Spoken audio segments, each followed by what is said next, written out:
예, 여러분, 잠시 쉬다가 왔습니다.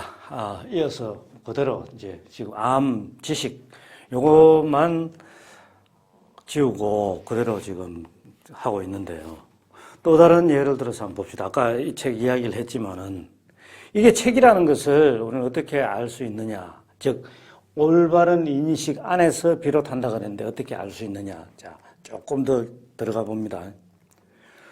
우선 여러분들 각자가 가지고 있는 책을 한번 보세요. 보면은 앞면, 그죠? 제목하고 써져 있는 앞면 눈으로 보고 있습니다.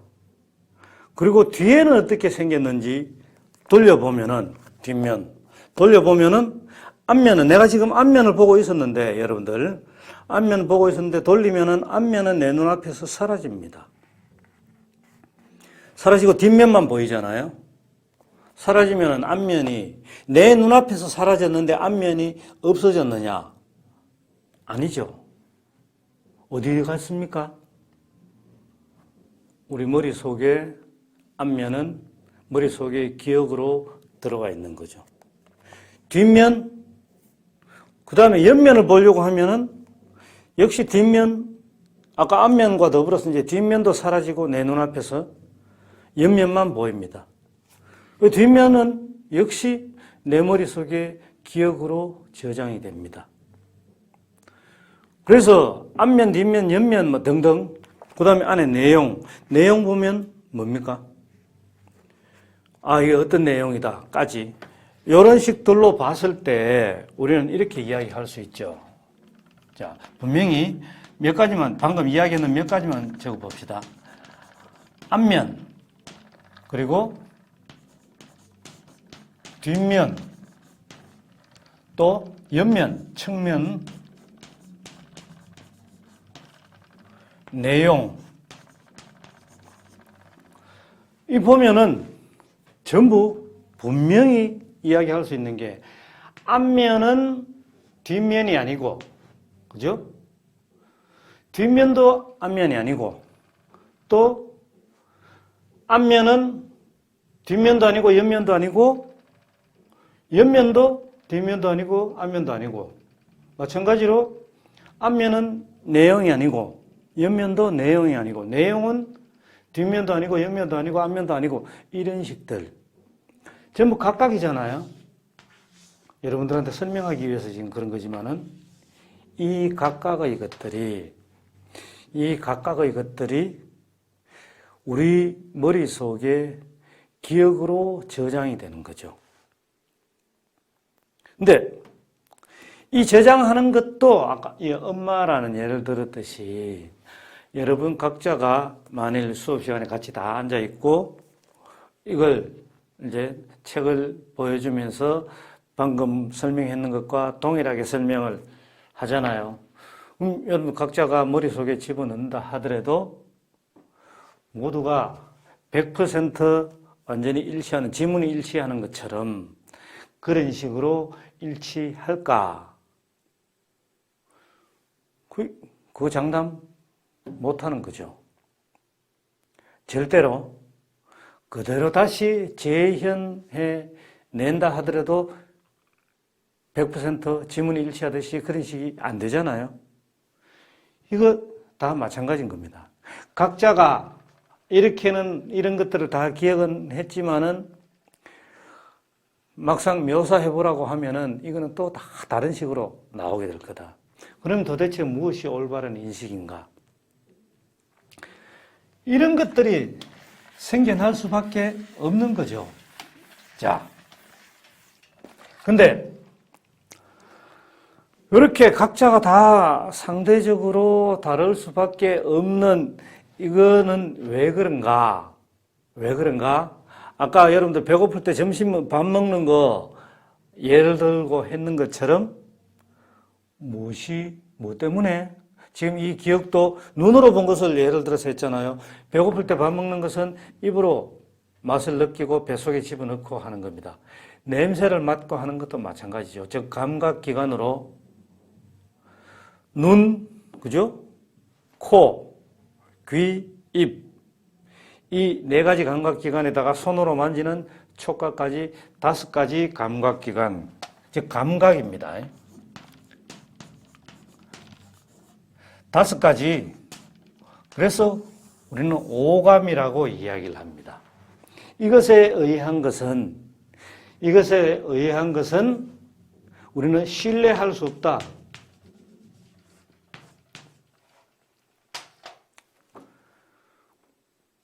아마 이 점 여러분들 방금 이야기했듯이 인정을 할 겁니다.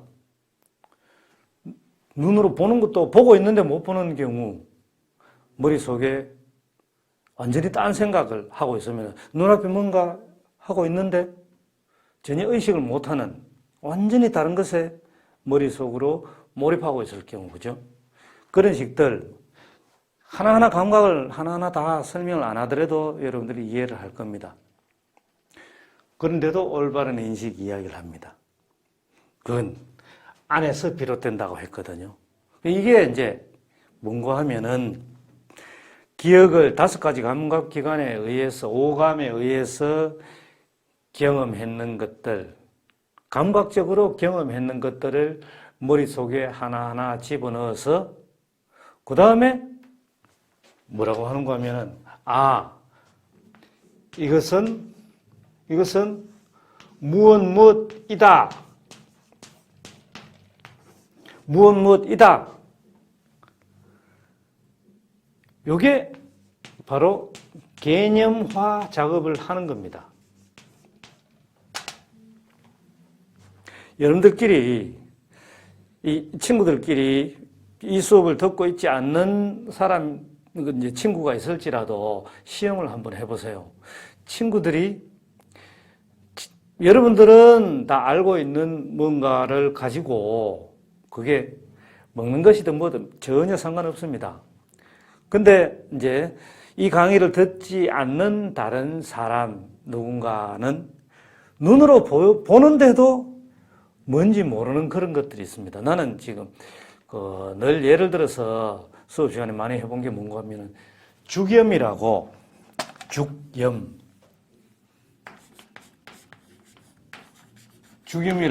알갱이가 있습니다. 이걸 갖고 실제로 시험을 좀 많이 해봤거든요. 죽염 알갱이 이걸 갖고 해봤는데 이게 뭔가 하면은 천일염을 대나무 통 속에 집어넣어서 황토로 다 밀봉을 해서 장작 가마에 9번을 구워서 끄집어내가지고 단단한 망치 같은 걸로 두드려서 알갱이, 소금 크기만한, 천일염 크기만한 알갱이로 만들어서, 그럼 그 천일염이 그렇게 구워가지고 나오면은 색깔이 보라색, 자수정 색깔처럼 그렇게 나옵니다. 그리고 맛은 계란 노른자, 삶은 계란 노른자 맛하고 짠맛하고 섞여서 나옵니다. 근데 소금 크기만큼 그렇게 부신다고 했는데 만일 그게 아니고 대나무통 속에 들었는 것을 끄집어내서 그대로 하면 완전히 덩어리거든요. 이게 수정인지 진짜 자수정인지 소금인지 모를 정도로 이렇게 됩니다. 나는 그 알갱이를 가지고 눈으로 보면은 소금 결정체처럼 그렇게 되어 있는 건 아닙니다. 그냥 망치로 두드려 부순 거기 때문에. 근데 눈으로 봤을 때는 소금인 줄 일단 모르거든요. 그게 처음 보는 사람일 경우에는. 그 다음에 손으로 만져보니까 굉장히 딱딱해요. 천일염보다 훨씬 단단합니다.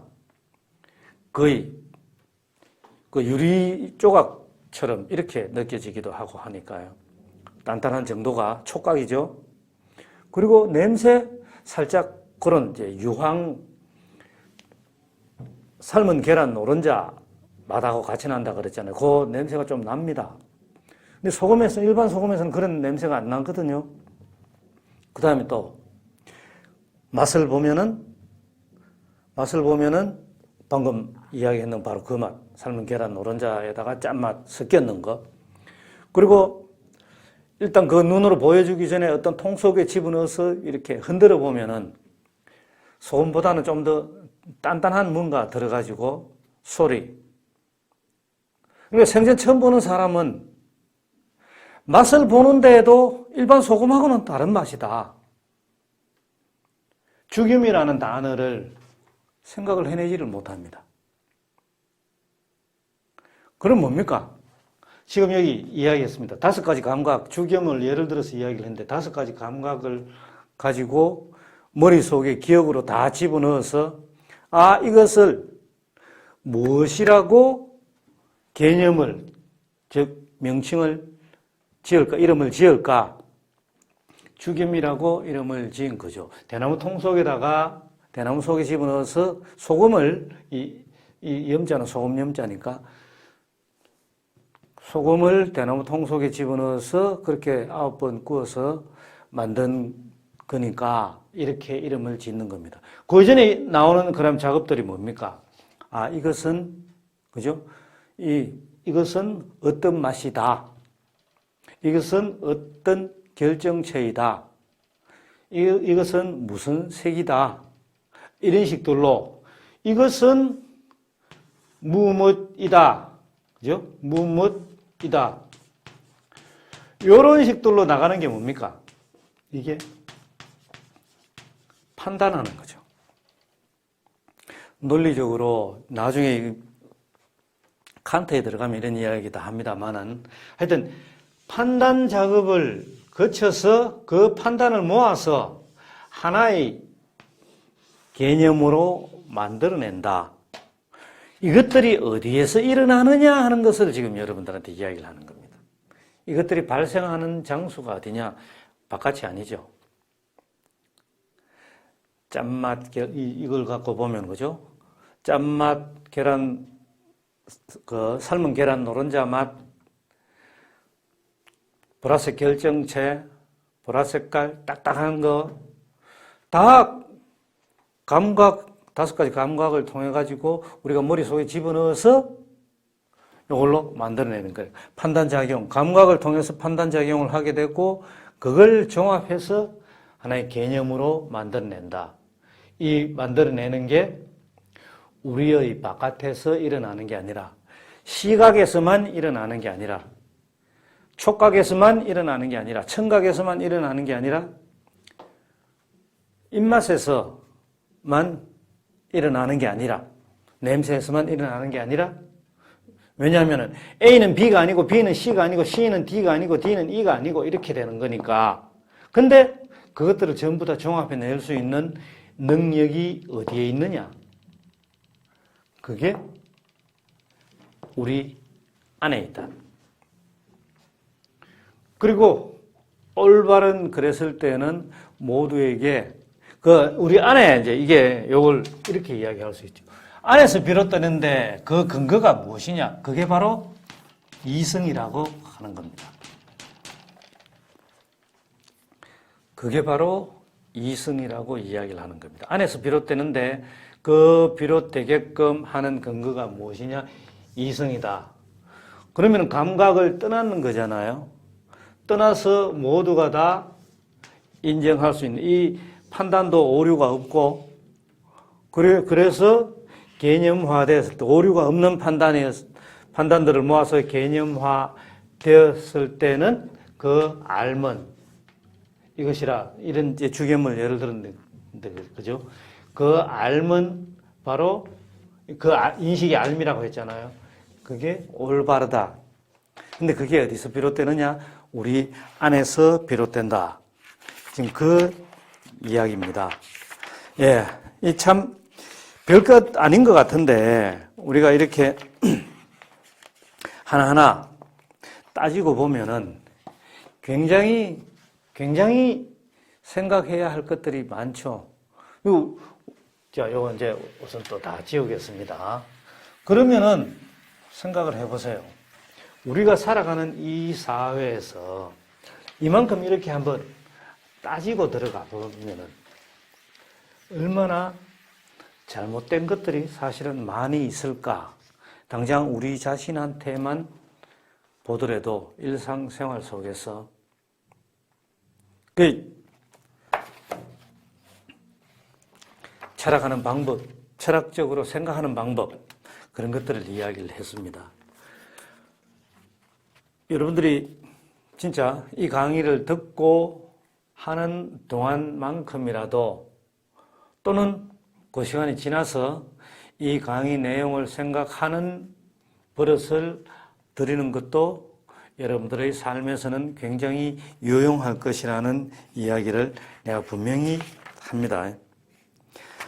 자, 그 다음에 이제 여기 앞에서 했던 문장, 읽었던 문장, 그거 이 교재 93쪽 옆에 지금 소크라테스를 하면서 여기 나오는 것들은 하나 이렇게 따져보는데, 그만큼 이제 서양 철학사에서는 소크라테스의 위치가 중요하기 때문에 좀 상세하게 소크라테스가 했던 철학적 방법을 우리가 따라가 보는 거라고 생각할 수 있습니다. 물론 소크라테스가 이런 말들을 하고 했는 것도 있고 아닌 것도 있고 이 저자가 자기가 이해했는 바대로 하고 있는 것도 있습니다만은 그거하고는 상관없이 우리는 지금 이런 사고를 하는 버릇을 분명히 들일 필요가 있다는 것을 다시 강조하면서 봅시다. 93쪽 위에서 5째 줄 보면은 무엇이 옳은지 아는 사람은 옳은 일을 한다 해놨습니다. 자, 근데 진짜 그 밑에 이어서 해놨는 글들 보면은 여기에 대해서도 우리는 의문을 제기할 게 많이 있죠. 저자가 그대로 그렇게 하고 있습니다. 지금 읽었듯이 무엇이 옳은지 아는 사람은 옳은 일을 한다 했는데, 그렇다면 은행 강도는 은행을 터는 짓이 나쁜지 몰라서 그런 짓을 한단 말인가? 소피는 그렇지 않다고 생각했다. 어린이뿐만 아니라 어른도 뻔히 그 일을 잘 알면서도 나중에 후회하게 될 멍청한 짓을 저지를 수 있다고 확신했다. 네, 자, 다시 은행 강도는 은행을 터는 짓이 나쁜지 몰라서 그런 짓을 한단 말인가? 여러분들은 지금 이것에 대해서 어떻게 생각합니까? 무엇이 옳은지 몰라서, 그러니까 무엇이 옳은지 아는 사람은 옳은 일을 한다. 근데 나쁜 짓을 하는 사람은 그게 나쁜지 몰라서 나쁜 짓을 할까? 예. 일단 방금 이 문장을 옹호하는 입장에서 여러분들하고 한번 이야기를 해보면은, 은행 강도 예를 들었잖아요. 그럼 은행 강도 하는 사람이 그냥 일상적으로 우리가 보면은 맨 얼굴에, 그죠? 얼굴 아무것도 복면이나 뭐 마스크 같은 거 전혀 하지 않고 그냥 들어가서 강도짓을 합니까? 은행을 털고 나와서는 빨리 도주하기 위해서 그런 것들을 다 마련해 놓고 준비해 놓고 그리고 들어가서 틉니다. 그러면 그러고 난 다음에 자, 일단 강도짓은 성공했다고 합시다. 그 다음에는 밖에 나가서 준비는 오토바이나 승용차나 타고 어디 들키지 않으려고 발각되지 않을 곳에 가서 숨어서 은행을 털었는 그 돈을 쓰려고 한다. 그건 뭘까요? 어느 정도를 가지고 우리는 아는 거라고 할 수가 있을까? 그런 것들까지 다 포함을 해야 되는 거죠. 그러니까 은행 강도 그러면은 강도짓 하는 그 자체만이 아니라 그로부터 자기 생이 끝날 때까지 안 잡히는데 숨어서 산다고 합시다. 그런 것들까지도 다 그게 제대로 아는 거라고 할 수가 있을까? 이제 그런 의문을 던지면서 보는 거죠. 뒤에 이제 계속 나오기 때문에 한번 볼 텐데, 소크라테스 이야기는 아직까지 본격적으로 지금 하지 않은 셈인데요. 왜냐하면 다른 이야기들이 할 게 많아서 우리 이걸 이제 따라가면서 보는 거죠. 하여튼 이런 문장, 이런 질문들이 생각을 많이 하도록 하는데 소피로 하여금, 여러분들로 하여금 이제 골치 아프게도 만들게 하는 겁니다. 무엇이 옳은지 안다. 옳다라고 하는 거. 그죠? 옳음. 그러면은 옳지 않음. 이런 것들도 함께 생각을 해봐야 되겠죠. 하여튼, 이런 식들로 하면서 역시 책을 따라가 봅시다. 따라가면은 94페이지에 아테네 철학. 지금 무엇이 옳은지 아는 사람은, 그죠? 옳은 일을 한다. 이건 아직까지 더 상세하게 지금 다루진 않았습니다. 소크라테스 들어가서도 할 거기 때문에. 자, 넘어가서 94쪽 보면은 아테네 철학에서 헤르메스 이야기도 나오고 95쪽 옆쪽에 보면은 다섯째 줄 이렇게 해놨습니다. 넷째 줄에 이제부터는 위대한 고대 철학자 세 사람을 사귀어 보자. 이름은 소크라테스, 플라톤, 아리스토텔레스. 이 세 철학자는 각각 나름대로 유럽 문명에 큰 영향을 미쳤다.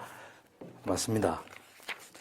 자, 그런데 이 소크라테스가 일단 여기 지금 소크라테스 해놨잖아요. 이 소크라테스와 플라톤, 아리스토텔레스를 이야기를 하는데 이 소크라테스가 어떤 사람이었는가 하면은 소피스트였다. 이걸 지금 그 다음 장에서 적고 있습니다. 소피스트가 뭘까요? 여러분들 그거 했을 때 역시 기억을 떠올려 보세요. 첫째 시간, 둘째 시간 했을 때 떠올려 보세요. 다시 적을게요. 필로소피아. 이 필로소피아가 필로스와 그죠? 소피아의 합성을 하고 했습니다. 필로스는 사랑이고, 필로스는 뜻이 사랑이고, 소피아는 지혜입니다. 소피스트, 책 주인공도 소피의 세계에서 바로 소피입니다. 이름이 그죠? 소피스트. 말하자면 같은 뜻입니다. 근데 사람이라는 게 붙었잖아요. 그럼 뭡니까? 지혜로운 사람. 소피스트는 지혜로운 사람이라는 뜻입니다. 이 뜻을 여러분들이 알고 소피스트라는 개념을 사용을 해야 됩니다. 왜냐하면 지금 이거는 좀 강조하는 셈인데 여러분들한테 보통 소피스트를 번역을 할 때 이렇게 생각하잖아요. 궤변론자라고 이야기를 합니다. 소크라테스와 소피스트를 구별해서 소피스트를 궤변론자라고 이야기를 하는데 내용상 들여다보면은 궤변을 이야기하는 경우가 많다. 근데 그 뜻은 지혜로운 사람 혹은 지혜롭고자 지혜로운 사람이 되고자 했는 사람 뜻은 그겁니다. 소피스트가 자기도 지혜로운 사람이 되고자 했다. 소크라테스도 이런 의미에서 지혜로운 사람이 되고자 했다는 의미에서 동시대에 소피스트였는데 왜 소피스트는 우리가 궤변론자라고 번역을 하고 소크라테스는 그렇지 않은 이성적 철학자, 이성의 철학자라고 이야기를 할까요? 요거는 그래서 여러분들 이제 분명히 하여튼 좀 일종의 상식적으로 분명히 알아야 되겠죠. 소피스트라는 뜻이 궤변론자라는 뜻은 아니다. 소피스트들을 면면을 살펴보니까 그들이 강조했던, 주장했던 내용들이, 말했던 내용들이 궤변이었다. 그래서 소피스트를 궤변론자라고 보통 그렇게 번역을 하는 거다. 여러분들이 이걸 분명하게 알아야 됩니다. 자, 그래서 나는 그냥 궤변론자라고 써서는 안 된다라고 말합니다. 여러분들한테. 그들도 지혜로운 사람이 되고자 했다는 뜻을 이야기를 합니다. 그들의 이야기가 먼저 소크라테스를 본격적으로 말하기 전에, 플라톤과 아리스토텔레스를 본격적으로 말하기 전에 먼저 나옵니다. 이게 96쪽에 나오거든요. 96쪽 위에서 만물의 중심인 인간 해놨습니다. 만물의 중심인 인간. 이게 또 뭔 뜻일까? 미리 책을 읽어보고 했는 사람들은 또 이런 것들 많이 생각을 해보지 않았을까 싶은데 읽어봅시다. 기원전 450년경, 기원전 450년경 아테네는 그리스 문화의 중심지였다. 이제 철학도 새로운 방향으로 나아가게 되었다. 자연 철학자들은, 그러니까 소피스트 이전 시대 때, 소크라테스 이전 시대 때 자연 철학자들은 무엇보다 자연 연구가였다. 출발이 탈레스, 그 다음에 아낙시만드로스, 아낙시메네스, 엠페도클레스, 그죠? 아낙사고라스, 또 파르메니데스, 헤라클레이토스, 데모크리토스, 이런 사람들 전부 다 한꺼번에 피타고라스도 넣어야 되겠군요. 자연 철학의 시대에 활동한 사람들이었다. 자연 연구가였다. 그래서 이들은 과학의 역사에서 매우 중요한 위치를 차지하고 있지. 예, 맞습니다. 여러분들 과학의 역사, 과학사 책을 봐도 그 이전 사람들 다 등장합니다. 과학사 책. 혹시 의심스럽다면은 한번 그냥 도서관에서 빌려보지 않아도 괜찮습니다. 도서관에서 한번 과학사 책, 과학사 개론, 과학사 입문, 과학의 역사 이런 책들 한번 보세요. 다 그렇게 나옵니다.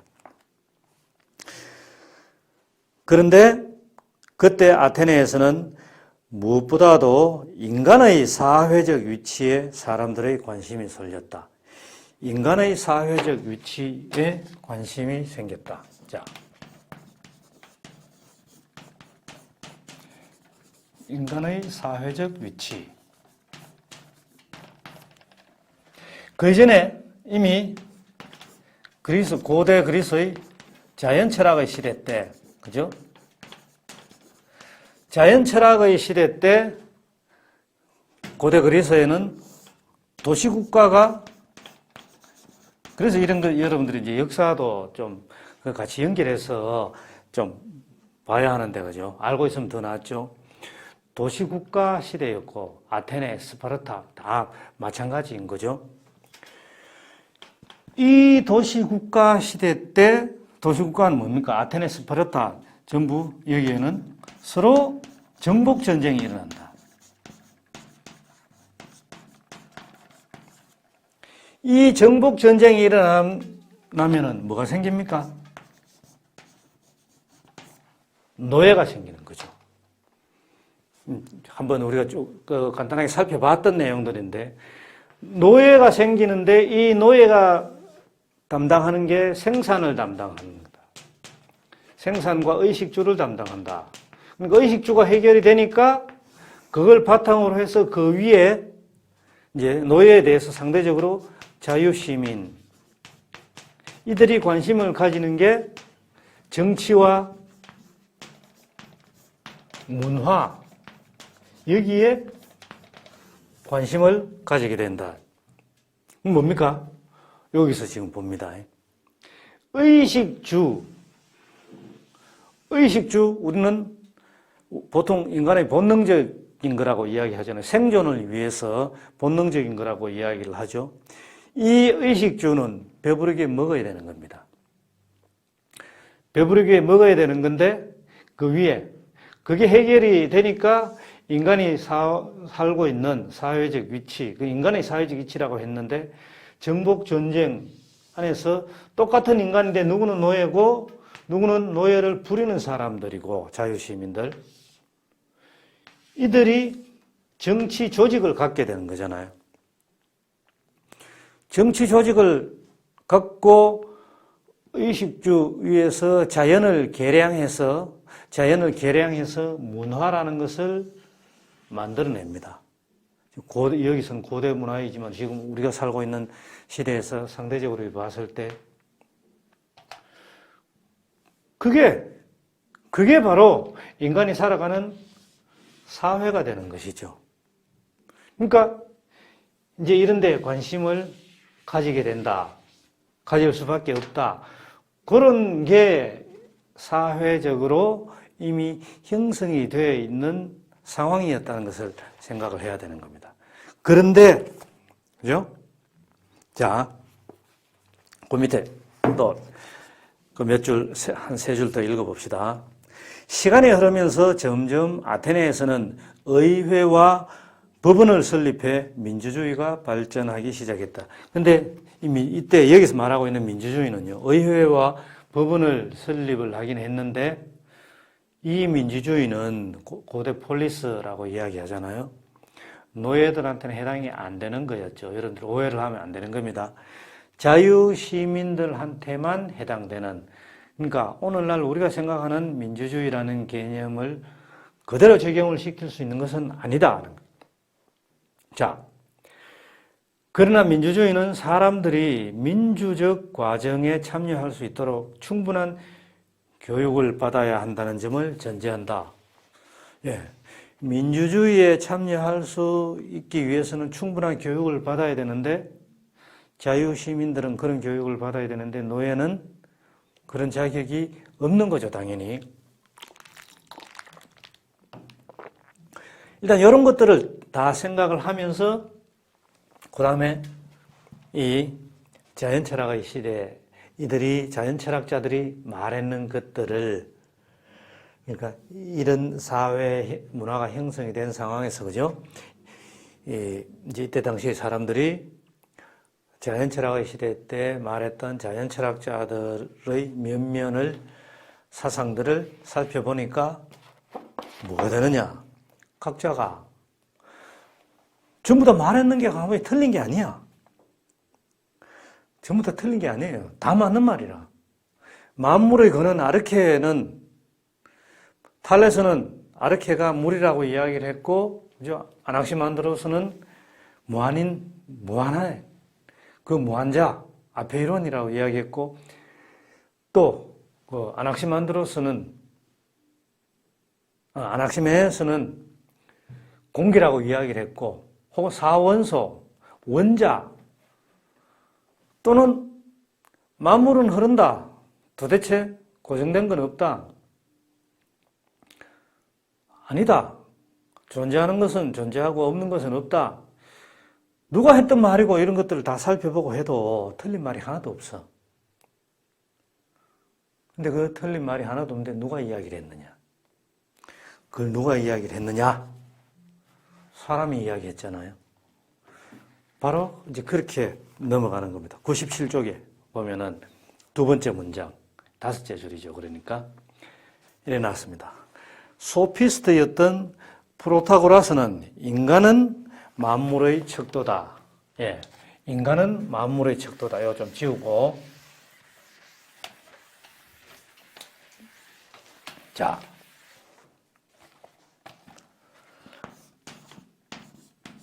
프로타고라스. 전부 이름이 비슷하죠. 뒤에 끝나는 게 프로타고라스. 이 프로타고라스는 이제 소피스트, 즉 궤변론자라고 내용적으로는 그렇게 알고 있어도 그렇게 번역하지 말라고 이야기를 했죠. 그냥 소피스트라고 쓰세요. 그렇게 사용하세요.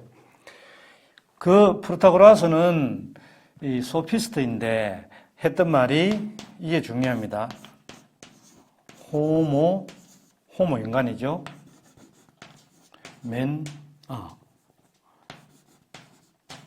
호모 맨수라 이렇게 이야기했습니다. 이게 인간은 만물의 척도다. 즉 인간이 만물의 척도다. 이렇게 이야기했습니다. 아까 이야기했듯이 그 자연철학자들 이야기하는 거를 들어보니까 틀린 게 없어. 다 맞아. 근데 다 맞는데 자연철학자들이 말했는 게 전부 각각 다 다르더라. 다르지만 다 맞더라. 결국에는 그러면은 그 척도가 인간은 만물의 척도라고 했는데 척도는 뭔가를 재는 자측자잖아요. 기준이 되는 자입니다. 자를 들고 30cm 여러분들 자를 들고 다니면서 이게 몇 센티미터다. 이게 몇 센티미터다. 재잖아요. 그 척도 그걸 떠올리면 됩니다.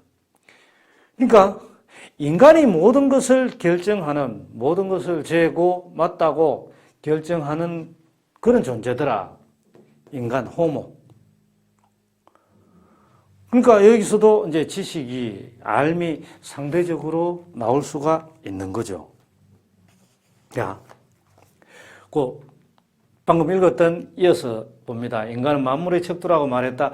이 말은 옳고 그름, 선과 악이 늘 인간의 필요와 관련해서 평가되어야 한다는 것을 뜻한다. 그 다음에 또 이어서 신에 관해 나는 아무것도 단언할 수 없다. 왜냐하면 여러 가지가 즉 존재의 어둠과 인생의 짧음이 신에 대한 분명한 인식을 방해하기 때문이다. 우리는 신이 존재하는지 존재하지 않는지 자기로서는 분명한 것을 말할 수 없다고 이야기하는 사람을 불가지론자, 가지 여기서 불은 아니 불자죠. 가지론, 안다, 알 수 있다, 가능하다, 알미 가능하다. 근데 알미란 불가능하다, 불가지론, 모른다 하는 뜻입니다. 지금 신 이야기하고 쭉 나오고 하는데 나중에 신 이야기는 또 하더라도 그럼 다른 소피스트가 또 있거든요. 한 사람만 더 소개를 하면은 고르기아스라는 사람이 있습니다. 프로타고라스가 이 말을 했다. 인간 모든 척도의 중심은 인간인데 인간이 가지고 있는데 사람마다 다르게 이야기했지만은 그게 맞는데 척도가 달라서 그렇다. 인간 자신이 척도이다. 그리고는 고르기아스라는 사람. 자, 고르기아스. 좀 역시 소피스트입니다. 이 고르기아스는 이렇게 이야기했습니다. 이 세상에 있는 것은 아무것도 없다. 네. 이건 이제 헤라클레이토스적인 사상입니다. 이 세상에 존재하는 것은 아무것도 없다. 왜냐하면 변하니까.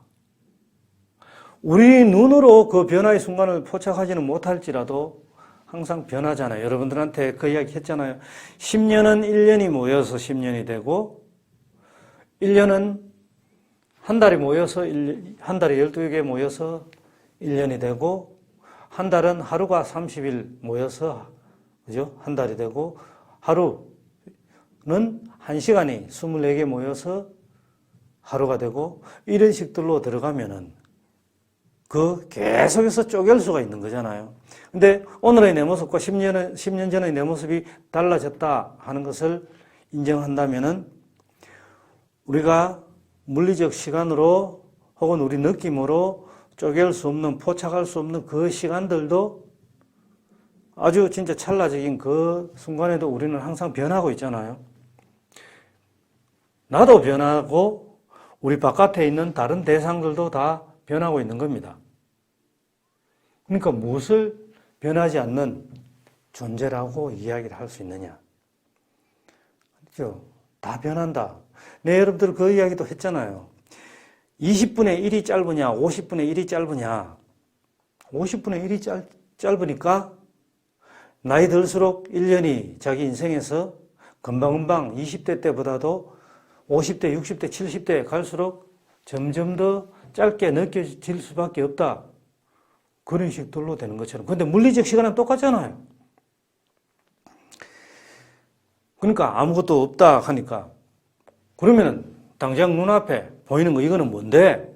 그죠? 당장 눈앞에 보이는 이거는 뭔데? 있지 않느냐? 그래, 맞다. 있다. 인정해야죠, 또. 역시 소피스트니까. 있다고 생각하는 말을 주장하는 사람의 말도 맞으니까. 뭡니까?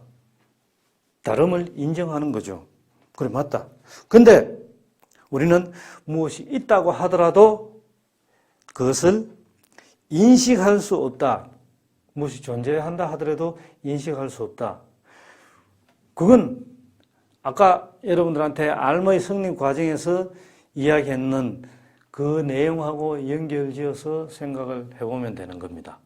왜냐하면 내 엄마라는 것을 칠판에 적고 해봤잖아요. 그죠? 엄마 그러면은 엄마 존재하고 또 우리는 다 안다고 생각하는데 각자가 생각하는 엄마가 다 다르다. 엄마의 모습이. 엄마란 어떤 존재냐. 그러니까 분명히 엄마는 존재하는데 그것을 인식할 수 없다. 표현을 그래 했습니다. 일단 첫 번째 표현은 이 세상에 아무것도 존재하는 게 없다. 아무것도 있지 않다. 두 번째는 만일 무엇이 있다고 하더라도 그것을 인식할 수 없다. 그러니까 눈앞에 어떤 존재를 하고 말을 하는 게 아니라 이 참된 인식을 이야기를 하는 거죠. 각자가 엄마라는 존재를 다 다르게 알고 있다면은 엄마라는 단어 껍데기만 말고 그건 인식하지 못하는 거하고 다를 바 없다. 그러니까 인식할 수 없다. 내가 생각하는 엄마하고 네가 생각하는 엄마하고 다르다 한다면 그건 합의를 못 보는 거잖아요. 올바른 인식이 아닌 게 되는 거죠. 올바른 인식이 아니면 인식할 수 없는 것하고 같다. 근데 또 그 다음에 마지막으로 또 했는 말이 설령 그것을 인식할 수 있다 하더라도 남에게 전달할 수 없다. 자, 그 눈앞에 보이는 엄마 왜 인식 못해? 맞잖아. 그래, 맞아. 그래서 인식해.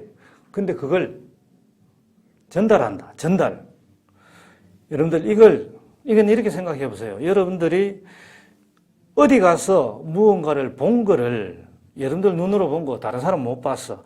본 거를 와서 다른 사람에게 이야기를 해주면 이제 일종의 전달하는 거잖아요. 말로 묘사를 하면서 반대의 경우도 마찬가지로 생각해 볼 수 있죠. 그럴 경우 다른 사람의 이야기를 들어보면 어떻습니까? 아무리 눈앞에 그 장면을 생생하게 그려본다고 하더라도 그건 말하는 사람과 다른 듣는 사람의 입장에서만 그려보는 거잖아요. 절대 같을 수 없다는 것은 알고 있잖아요. 그러니까 100% 그대로 전달할 수 있는 게 아니죠. 이게 단적인 예로 소문 같은 경우에 소문 같은 경우 생각해 보세요. A에서 출발했는 소문이 몇 사람을 건너서 쭉 가다 보니까 처음 내용은 A였는데 나중에는 Z가 되어 있더라. 이거와 같습니다. 제대로 100% 온전하게 그대로 전달이 안 되는 거죠. 그럼 어떻게 올바른 인식이라고 할 수 있어요? 무엇이 존재한다고 할 수가 있어요? 이렇게 그러면은 그래도 전달하는 거 아니냐? 왜 또 전달하는 거 맞죠? 전달하는 거 맞는데 그 다음에는 우리가 한번 생각해 볼 수 있는 게 그 다음에는 고르기아스가 했는 말은 아닙니다. 그럼 나는 이제 거기에 이어서 또 생각을 해보는 겁니다. 고르기아스의 말이 아니고 나는 거기에 이어서 생각해 보는 겁니다. 전달할 수 있다 하더라도 이해하는 것은 모두가 다르게 이해한다. 네. 결국 어쨌든 말을 통해서 소문 같은 거 아니면 내가 본 것을 다른 사람한테 즉 내가 본 거라고 하는 것은 내가 인식한 것을 다른 사람에게 최대한 말과 더불어서 온갖 제스처를 쓰고 묘사를 해가면서 전달을 했다. 이제 더 이상 전달할 수 있는 길이 없다. 방법이 없다. 근데 내 말 들으니까 내가 지금까지 묘사했는 거 듣고 등등 생각해 보니까 알겠지? 알겠지? 응, 알겠어. 근데 알겠다고 하는 그 말 듣고 그럼 그것에 대해서 같이 한번 이야기해 보면은 제대로 전달이 됐느냐. 즉, 내 딴에는 제대로 전달했다고 생각하는데 받아들인 사람이 이해를 제대로 했느냐? 아니죠. 그런 경우 없죠, 사실은. 그럼 우리가 살아가는 속에서 그런 경우가 발생하면은 어떤 행동이 나옵니까? 열심히 설명하고 해가지고 전달을 했는데 상대가 이제 제대로 이해했다고 생각했는데 그거 갖고 계속 이야기를 하다 보니까 이게 제대로 전달이 된 게 아니야. 즉, 상대가 제대로 이해를 했는 게 아니야. 그럼 전달했는 사람의 입장에서 어떤 식으로 나옵니까? 가슴을 막 치죠. 지금 마이크 달려가지고 한번 시끄럽지 싶은데 소리가 나도록 쳐볼게요. 답답해. 어떻게 그렇게 이해를 못하노? 내가 그렇게 설명을 잘 하는데도 이런 식으로 나오잖아요. 그러니까 이게 제대로 안 된다는 거죠. 결국 뭡니까? 고르기아스는, 그죠? 이 고르기아스의 이런 사상은 회의주의거든. 이게, 그러면 결국에는 만물의 중심은 인간, 소크라테스 그렇게 이야기를 하는데, 프로타고라스가 말했는 호모 멘수라, 인간은 만물의 척도다. 그리고 고르기아스가 말했는 이 세상에 존재하는 것은 아무것도 없다. 그게 반론을 제기하니까 만약 무엇이 존재한다 하더라도 있다고 하더라도 그것을 인식할 수 없다. 즉 올바르게 인식할 수 없다. 이렇게 되는 거죠. 근데 이 앞에 뭐라고 이것은 무엇이다 할 수 있잖아. 이렇게 또 반론을 제기하니까 그래. 그럼 인식한다고 하자. 인식한다고 하더라도 남에게 온전하게 제대로 100% 그대로 전달해 줄 수는 없다. 그것에 이어서 내가 했는 말이 전달했다고 전달하는 사람 입장에서 100% 온전하게 전달했다고 생각했는데 보니까 상대가 이해를 했는 게 아니더라. 이해시킬 수가 없다. 뭡니까? 결국 사람마다 각 개개인이 전부 다 만물의 중심이 되는 겁니다. 여기서 인간 했을 때는 소피스트 입장에서는 개개인이 만물의 중심이라는 이야기입니다. 만물의 척도가 되는 것이고. 그런데 거기에 대해서 소크라테스는 아니다. 보편적인 기준, 보편적인 알을 우리는 이야기할 수 있다 하는 걸 말합니다. 이제 이 소크라테스 이야기를 다시금 이제 다음 시간에 또 이야기를 해야 되겠죠. 그죠? 그걸 이제 소크라테스는 누구인가 하는 그 부분에 들어가서 하도록 하겠습니다. 오늘은 이걸로서 마치도록 하겠습니다. 감사합니다.